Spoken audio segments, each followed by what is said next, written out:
So, the worst Formula One car of the 90s, from 1990, is the Life L190. 90.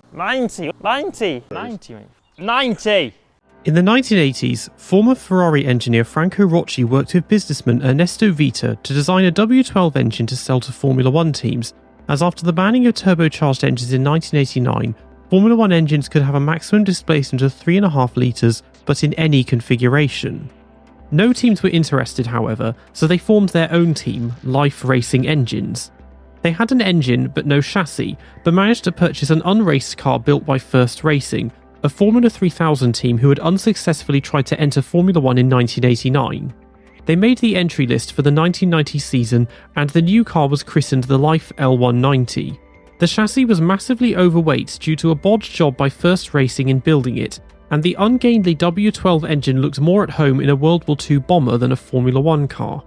Gary Brabham, son of three-time champion Jack Brabham, was recruited to drive it, but he walked away after only 2 races, as despite its size, the W12 engine was a good 200 horsepower down on every other team, and as such the car was barely faster than an F3000 car, and he was some 30 seconds off the next competitor in Phoenix, and then at Interlagos the car coasted to a halt after only 400 yards.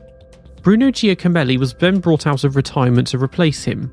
He didn't fare much better, and on the times that he could set a lap, his best effort came in Imola, where he completed 7 laps and was 13 seconds away from advancing to qualifying and 2 seconds off the next car. He was reportedly terrified at the Hockenheim ring, as on the straight through the forest section, he was being passed by cars with a closing speed of up to 40 miles per hour.